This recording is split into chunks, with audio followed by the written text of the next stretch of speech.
I don't know why I do it to myself. I think I can save every piece and boom, they end up here.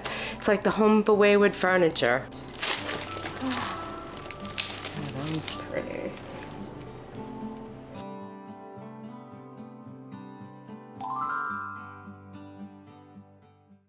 Good morning, my curious friend, and welcome back to the studio. I'm trying to make this a productive summer for me with non-stop creativity, and that includes today by taking on a project that may or may not make me question my sanity. Well, it's made me question my sanity. I don't know why I'm going to try this, but here we are. We're going to attempt this piece of furniture because we all know I love a challenge. And it's a good thing I do, because that's what we're going to deal with today, is a piece that is definitely a challenge. Allow me to introduce you to my 1930s federal tall boy.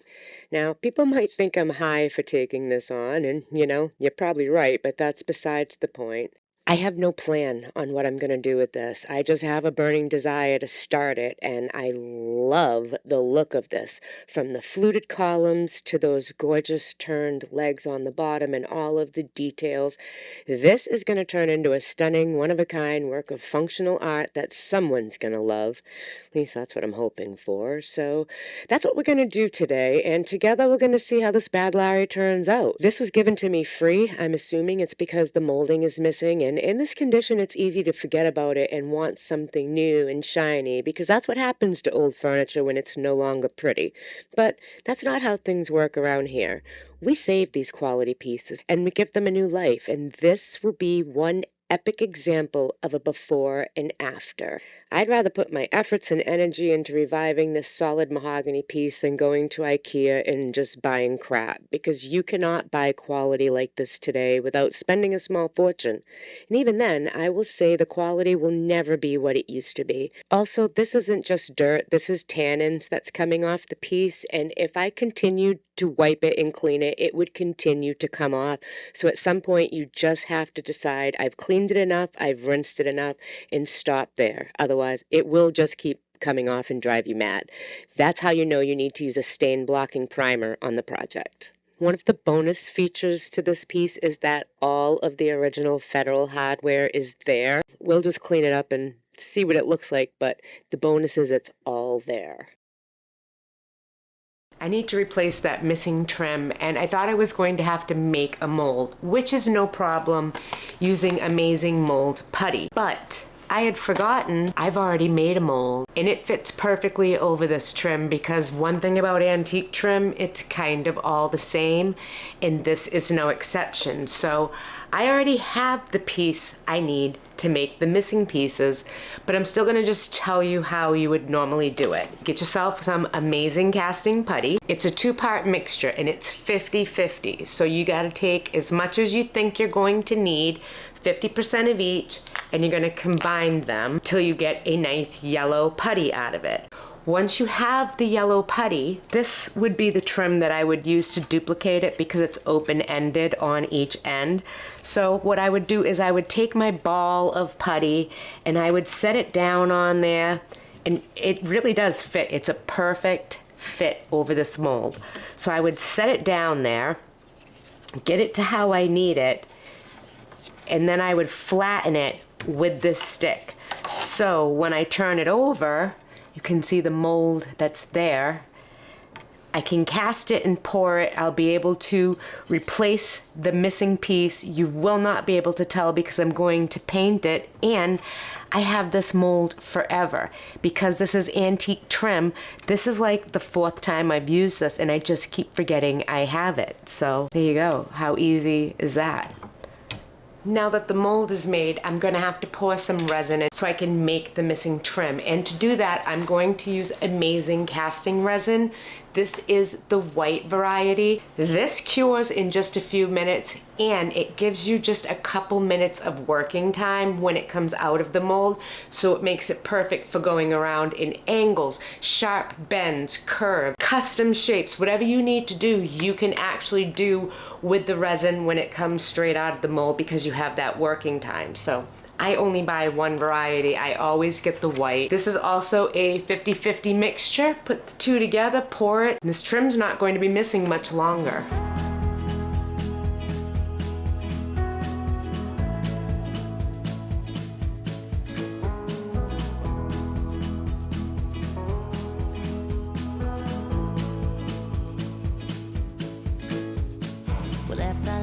question marks, with broken hearts. I went all my life without you. Something right could be so wrong. Carry on, cause I know I have to let you go. I know it's bad to take a leap into my world of fantasies, but we will make it all the way somehow. But I know now when I wake up, I just have to put my feet back on the ground. And you will come back. Oh my God, it's you again. Once we were more than friends. Darling, how you been? I missed your smile. I know you leave me here with question marks, and I will start all over here without you. Something right could be so wrong. I carry on, cause I know I have to let you go again. I know it's bad to take a leap into my world of fantasies, but we will make it all the way somehow. But I know now when I wake up, I just have to put my feet back on the ground. And you will come back. Oh my God, it's you again. Once we were more than friends. Darling, how you been? I missed your smile. Oh my God, it's you again. So many years has gone. Now you're back again. I cannot pretend. It's always you in the end. I know it's bad to take a leap into my world of fantasy, but we will make it all the way somehow. But I know now when I wake up, you will come back. Oh my God, it's you again. Once we were more than friends. Darling, how you been? I miss your smile. Oh my God, it's you again. Once we were more than friends. I cannot pretend. It's always you in the end.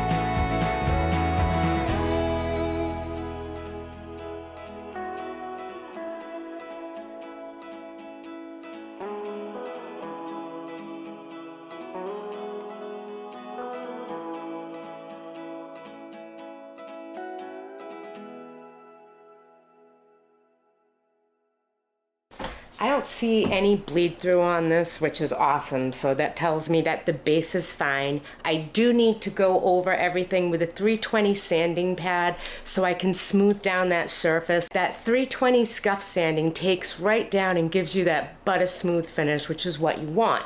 So I do have to do that, but while I'm doing that, I have to think about the next step, which I don't have figured out yet, and that's what I'm gonna do on this piece. I know what I want to do on it as far as a transfer. I actually have a gorgeous one that I'm dying to use. It's called Scarlet Embrace by Redesign with Prima, and it's absolutely gorgy Georgie. I totally want to put this on here, but I don't know what color to put with it. I have choices here. Rosewater, which is this beautiful pink. Carriage House, which is one of my absolute favorite green tones that Fusion makes, and Lichen. And any of them would work. I just don't know which to pick. This is so hard. I think I'm gonna think about it while I am sanding the pieces down. I'm kind of leaning towards the Lichen, to be perfectly honest. Oh, I wish you guys were here and I could hear you right now and you could tell me what to do. Which one would you do? Okay, I'm gonna think about it and sand this piece down. Well, that took a little bit longer than expected, but it's important for me to actually listen to the piece and figure out what the piece wants. My work and its wants go hand in hand, and that's what creates those one-of-a-kind functional work of arts that I love making. But I have to listen to the piece to make it happen in the right way. We've got that subtle detail on the side with the raised stencil, and I was actually doing the Pottery Barn technique on the top. I was not messing around with the stain. I've done enough of these pieces to know that that would have taken some serious work, and I'm not looking to put hours upon hours into this piece. I want the maximum profit, and I know I can get that, still maintaining the integrity of the piece while it still looks beautiful and cohesive and intentional, and more importantly, still vintage, because this is a piece from the 1930s, and I don't want to lose that integrity and character that it has.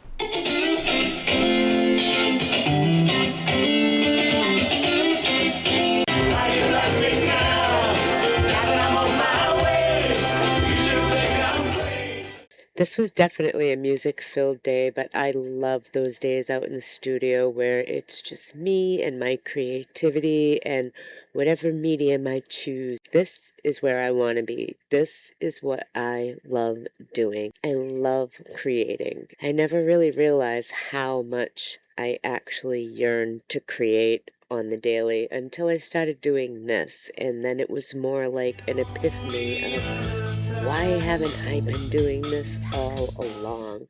I wasted so many years in the financial field. Yeah, monetarily it was great, but happiness-wise, it was misery personified.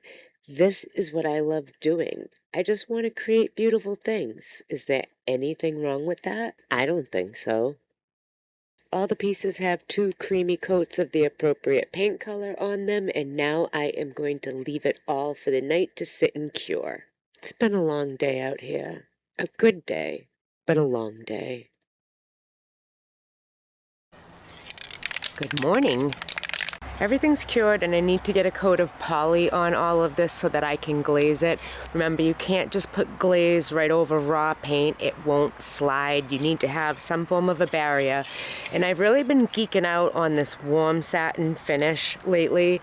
I love it. It's not satin, it's not flat, it's right in between. It's like perfect. So I'm gonna get a good coat of this on all the drawers and the entire body. Top, sides, bottom, all of it.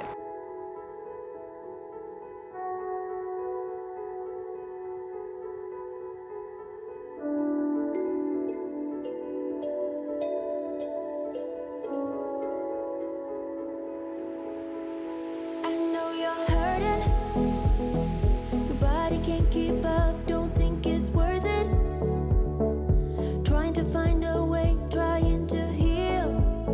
But you're like, how the hell am I supposed to feel when everything seems so unreal? Oh, don't get so stressed about it. When your mind starts to wander, don't get upset about it. 'Cause I know that you're going through a phase. Oh, it's only They have dried, and now it's time to add the glaze, which is what I love to do because this is where it's really going to start to change the look of the piece. You're going to see depth, you're going to see character. It's going to even change the color, the tone, the look. I love this part. And what I'm gonna do when I add the glaze to this is make sure that on the panel, I'm really going to wipe the edge down. You can't leave glaze sitting, especially with a sharp line.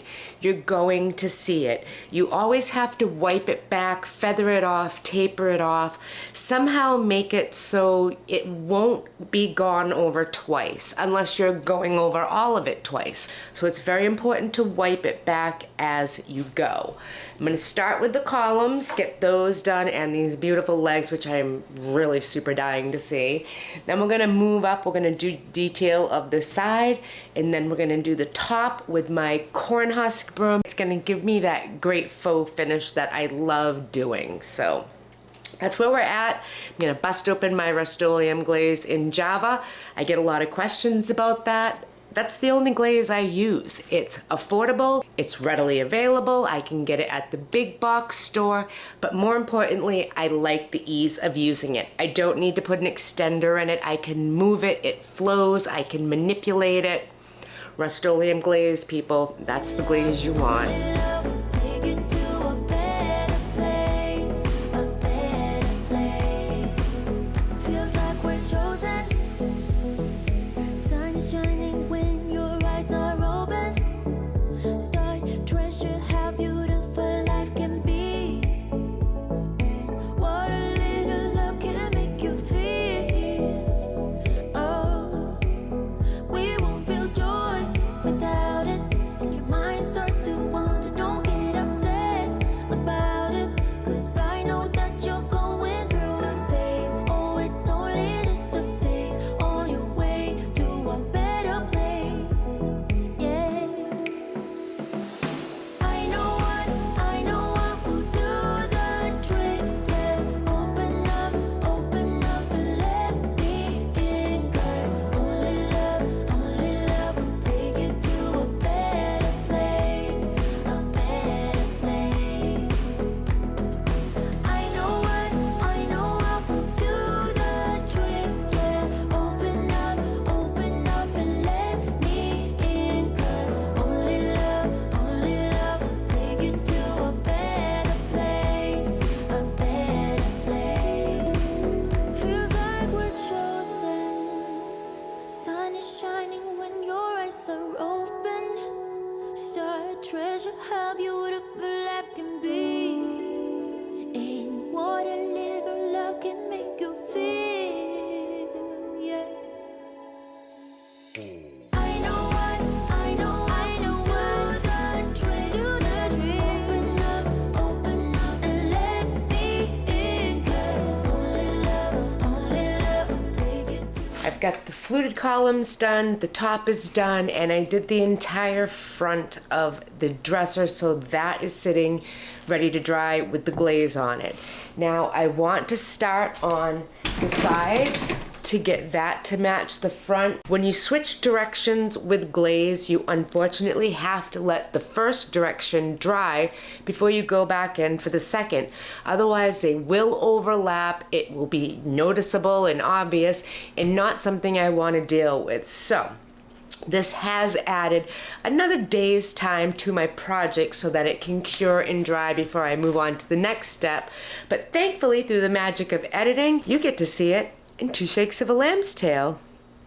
Good morning, guys. The glaze has set up. It's ready to move on to the next part, which is just finishing up the glaze. So then I can put the drawers back in. This can sit and cure, and then we can really get to the fun part, which is getting the transfer on here, which is really gonna pull the whole thing together and truly just take it to that next level. That's what we're working on today. We're just gonna get all the glaze finished up and let it cure again.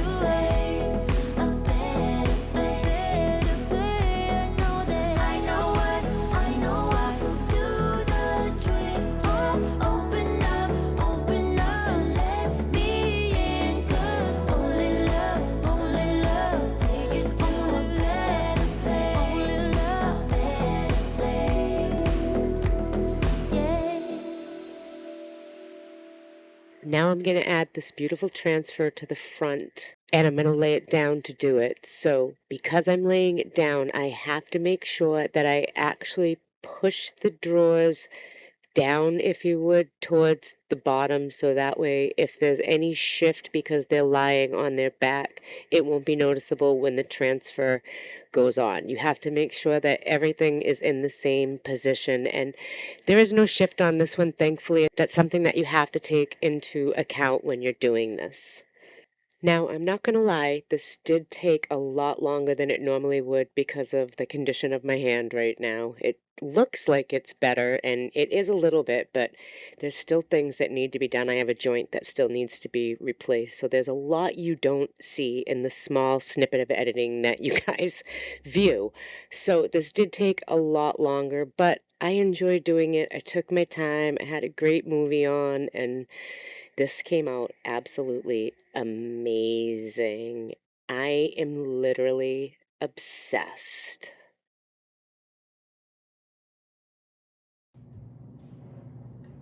Friends, I am swooning over the look of this piece. This came out amazing, and I do mean amazing. This isn't even in the same universe as where it started. This isn't apples to oranges. This is like apples to airplanes, and it's unbelievably beautiful. The tired, damaged finish is gone, and I replaced it with this gorgeous finish that was carefully curated to look aged like it's been there the entire time, and I think I nailed that look. I love the way the glaze gathered around the corners and the edges and just settled into every little delicious detail that this dresser has. And the raised stencil on the side is like the Easter egg of the whole project. If you own a Jeep, you know what I'm talking about. And can we just talk about this floral detail on the front? Oh my Lord. This is the diamond. It turns this piece into functional art with a soft, romantic, aged patina that just highlights every beautiful detail this piece has to offer. She is solid walnut with deliciously deep drawers, which is something you just don't find nowadays. Her foundation was absolutely superior to work off of. It was just that dated finish that we needed to address, which we did. I absolutely darkened the fluted columns and the top, and I really like the way that it is contrasting, framing it in very different, because the other way, the finishes looked the same. They were almost the same color, and I didn't like it. It didn't pop enough for me, you know? Now, I did keep the hardware original because this patina is real. I couldn't create it this good even if I tried, and I didn't want to shine it up. I needed that old look to complement the distressing technique we did on the front and to pull it all together. Because this piece is old. It's from the 1930s, and I want it to remain in the 1930s when you look at it. I don't want you to look at it and think it's a brand new piece of furniture. It's not. It just has a brand new life. I am genuinely obsessed with this piece. But I need to hear what you guys think, so tell me, did I nail it or did I fail it with this one? Definitely, to me, this is an upgrade and I nailed it, but drop a hand emoji down below if you're on team nailed it. Curious to see how many people say I've destroyed this piece. Because I haven't, people. I brought it back to life. This was bound for the trash, not anymore. This has another 100 years waiting ahead of it. I love the work I do, transforming things into beautiful functional pieces that bring in a profit and I can save them from the landfill. That's what this is all about, bringing those quality pieces back into our home in a way that we can enjoy them in a more modern way, but keeping them true to the character that they have in the story that they came from. Well, thank you guys for spending your precious time with me in my studio. I do appreciate it. If you enjoyed this epic before and after, give this video a like, a hype, and a share so your friends can also see this incredible transformation. Another epic one for the book. Done. And don't worry guys, the creativity isn't stopping here. There are so many more projects coming, so if you aren't subscribed yet, what are you waiting for? Nobody wants to be late to the party. Make sure you're ready for that next video, because I can promise it's gonna be another epic one. All right guys, until next time, stay grounded, stay glowing, and always stay in your element. I love it. I love it, I love it, I love it, I love it, I love it. Did I mention I love it? Because I do. Bye friends.